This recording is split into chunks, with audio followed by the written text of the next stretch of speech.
senador Eduardo Girão, da tribuna, chamou a atenção para outro flanco de atuação do Supremo Tribunal Federal na perseguição política, além das prisões arbitrárias e condenações em massa, a cassação de parlamentares da oposição.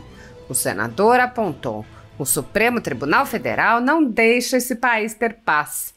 Girão explicou que o Supremo Tribunal Federal cassou o mandato de diversos parlamentares, aplicando a lei de forma retroativa em completa oposição ao bom direito. O senador questionou: o que vale o voto das pessoas, eleitos diretamente, diferentemente desses ministros que não tiveram um voto sequer? Foi da mesma forma como fizeram com Deltan Dallagnol, um servidor público exemplar que cumpriu o seu dever de acordo com a Constituição dentro dos prazos, diferentemente do que está sendo feito agora pelo STF nesse inquérito do golpe, do suposto golpe, que não cabe, não para em pé na cabeça de ninguém. E a história vai mostrar isso, que estão correndo a toque de caixa porque eles têm o objetivo da caçada implacável a um ex-presidente da República e sua família. Girão apontou: o interessante é que a maioria é do Amapá. O interessante é que tem essa coincidência. A maioria é do Amapá. E Silvia Wayampi, que é do PL, do Amapá. E para mim, essa cassação tem nome e sobrenome. Ele prosseguiu: quem ganhou com tudo isso? Sabe quem? PT, PSB, PCdoB e PSOL. Porque quem assume são a professora Marcivânia, do PCdoB, o Paulo Lemos, do PSOL, e vários outros nessa linha da esquerda. Então, esse aparelhamento político-ideológico, um alinhamento que nós estamos vendo entre o STF e o governo Lula, está produzindo efeitos devastadores na nossa democracia ou no que resta da nossa democracia no Brasil. Paz e bem, presidente dessa sessão, senador Confúcio Moura, do estado de Rondônia. Quero cumprimentar senhoras senadoras, senhores senadores, funcionários dessa casa, assessores, e os brasileiros e brasileiras que estão nos acompanhando pelo trabalho sempre muito atencioso da equipe da TV Senado, Rádio Senado e Agência Senado. Senhor presidente, onde nós vamos chegar? Onde nós vamos chegar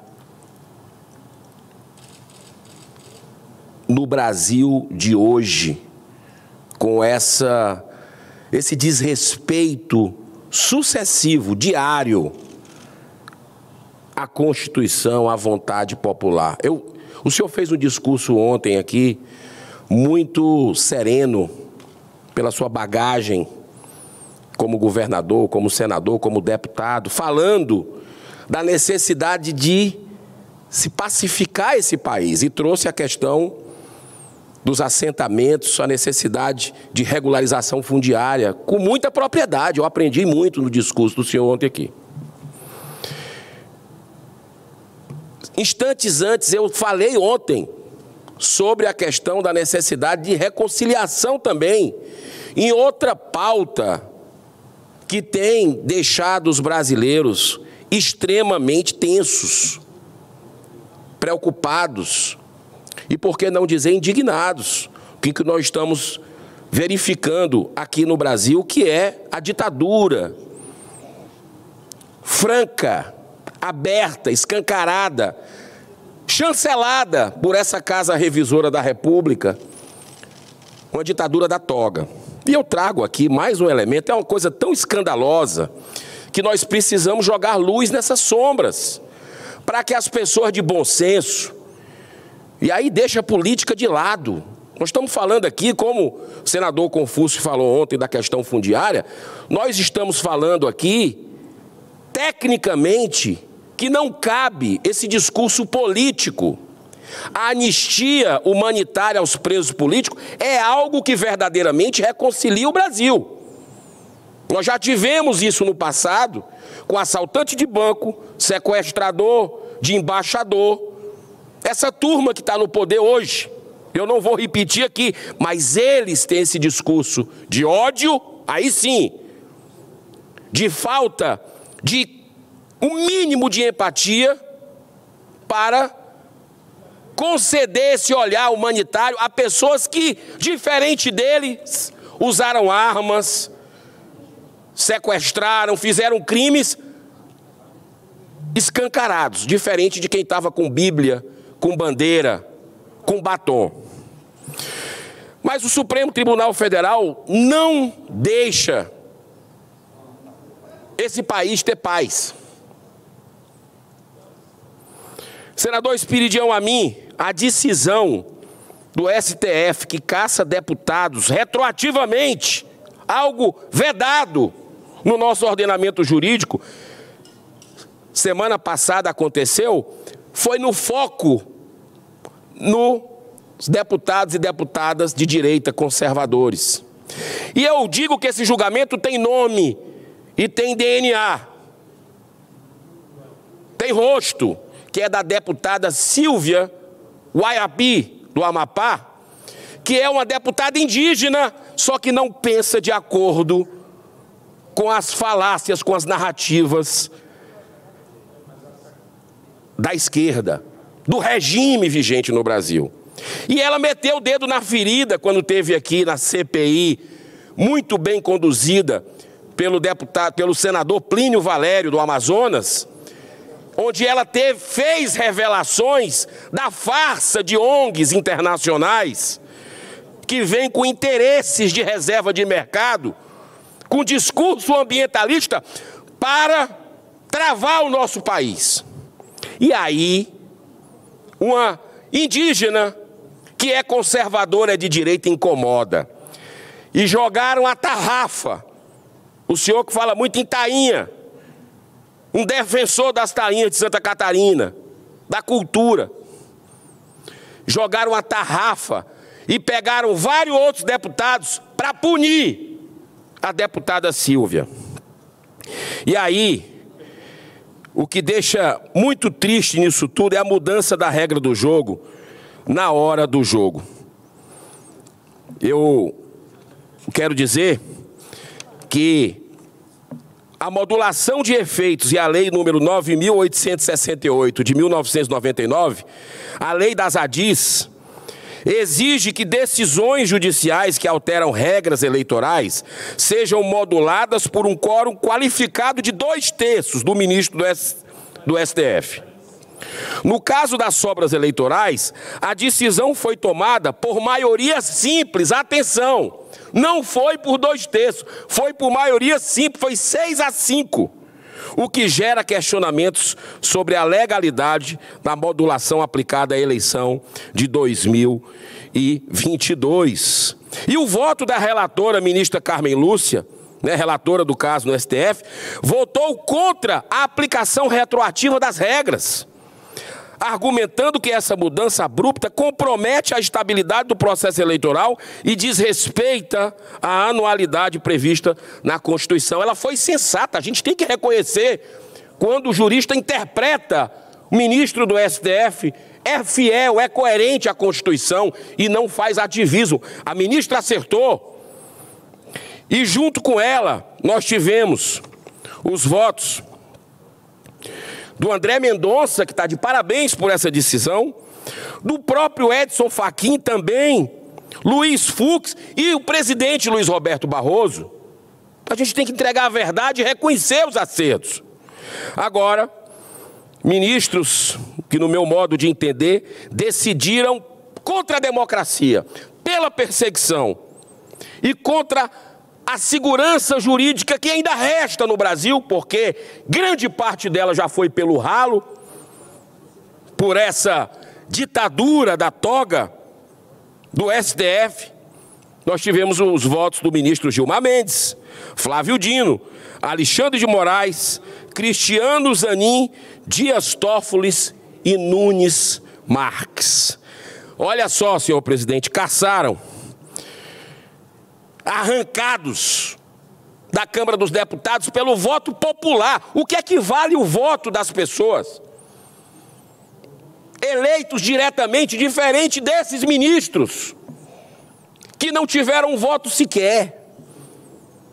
Da mesma forma como fizeram com Deltan Dallagnol, servidor público exemplar, que cumpriu o seu dever de acordo com a Constituição, dentro dos prazos, diferente do que está sendo feito agora pelo STF, nesse inquérito do golpe, do suposto golpe, que não cabe, não para em pé na cabeça de ninguém, e a história vai mostrar isso, que estão correndo a toque de caixa, porque eles têm um objetivo da caçada implacável a um ex-presidente da República e sua família. Vamos colocar, e eu falo isso com independência, de que voto com o Brasil, não com pessoas, não com personalidades. Olha só os deputados que perderam os seus votos. Gilvan Máximo, do Republicanos, Lebrão, do União Brasil, Lázaro Botelho, do PP, seu partido, senador Espiridião Amin, Sonizete Barbosa, do PL, professora Gorete, aí realmente é o único que deu margem para dizer que era a base do governo, o doutor Púpio, do MDB do Amapá, e o interessante é que a maioria do Amapá, o interessante é que tem essa coincidência, a maioria do Amapá, e Silvia Guaiapi, que é do PL do Amapá, que para mim, essa cassação tem nome e sobrenome. Então, senhor presidente, para encerrar dentro do tempo, quem ganhou com isso tudo? Sabe quem? PT, PSB, PCdoB e PSOL. Porque quem assume é a professora Marcivânia, do PCdoB, Paulo Lemos, do PSOL e vários outros nessa linha da esquerda. Então, esse aparelhamento político-ideológico, um alinhamento que nós estamos vendo entre o STF e o governo Lula, está produzindo, senador Fernando Doeire, está produzindo efeitos devastadores na nossa democracia, ou o que resta da nossa democracia no Brasil. Eu estava falando sobre Deltan Dallagnol, que, cumprindo a Constituição, dando os prazos, ele foi cassado na velocidade da luz, por 6 segundos, numa decisão do STJ. TSE. 6 segundos foi o período ali da cassação dele, um negócio que estava determinado na vingança. Foi uma vingança contra alguém que prendeu políticos poderosos, empresários poderosos, mas também corruptos. Também corruptos.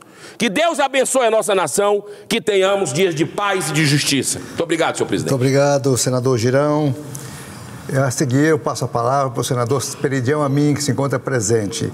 Os que estão presentes inscritos é o Beto Faro, que é o 5º, e o senador Doeire, que é o 15º. Nessa sequência, eu vou chamando se não chegar os outros inscritos, em ordem, né? Então vamos lá. Agora é o senador Espiridião Amin. Muito obrigado, prezado amigo e presidente Confúcio Moura. É uma satisfação muito grande participar de uma sessão presidida por Vossa Excelência. Eu gostaria de fazer aqui 2 registros essenciais. O primeiro deles é me solidarizar com o senador Girão. O senador Girão tem feito aqui advertências com o seu estilo e com a sua forma de falar, que os anais da casa vão registrar. São advertências a esta caminhada,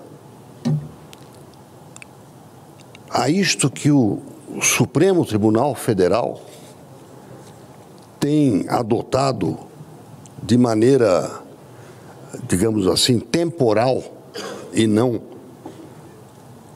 institucional, muito mais agindo e reagindo de acordo com as circunstâncias e surpreendendo a sociedade com mudanças de critério, como o senador Girão mencionou há pouco. Não há dúvida, sem querer entrar no mérito da questão, que é muito complexa, mas essas mudanças de critério e de norma, quando tomadas pela Suprema Corte do país, assustam. Por quê? Porque o Supremo, no Estado Democrático de Direito, é o último refúgio da busca do direito dos cidadãos. Por isso a necessidade de tempo, a famosa expressão modus in rebus, ou seja, cuidado, cautela, sem o que começa a haver a sensação de politização da regra do jogo. Isso não é bom, especialmente não é bom para o Supremo, para a Justiça e para nós, cidadãos. Então, não posso deixar de me solidarizar com essa jornada do senador Eduardo Girão e tomá-la como uma advertência para cada um de nós. Segundo a Constituição Federal, o controle dos atos de ministros do Supremo Tribunal Federal é realizado pelo Senado, que pode promover o impeachment dos ministros em caso de crime de responsabilidade. No entanto, os presidentes da Casa vêm barrando a tramitação dos pedidos sem consulta ao colegiado. Sem controle externo, alguns ministros do Supremo agem ao arrepio da Constituição. Em inquéritos secretos, o ministro Alexandre de Moraes, por exemplo, promove uma aberta perseguição a adversários políticos. Em um desses inquéritos, a Folha Política teve sua sede invadida e todos os seus equipamentos apreendidos. O inquérito foi arquivado por falta de indícios de crimes, mas os dados sigilosos foram compartilhados com outros inquéritos abertos de ofício e com a CPI da pandemia, que compartilhava dados sigilosos com a velha imprensa. Sem justificativa jurídica, o ministro Luiz Felipe Salomão, ex-corregedor do Tribunal Superior Eleitoral, confiscou toda a renda da Folha Política e de outros sites e canais conservadores para impedir suas atividades. A decisão teve o aplauso e o respaldo dos ministros Luiz Roberto Barroso, Alexandre de Moraes e Edson Fachin.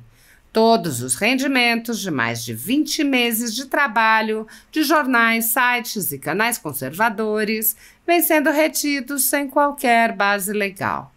Se você apoia o trabalho da Folha Política e pode ajudar, doe qualquer valor à empresa Raposo Fernandes através do Pix, usando o QR Code que está visível na tela ou o código ajude@folhapolitica.org.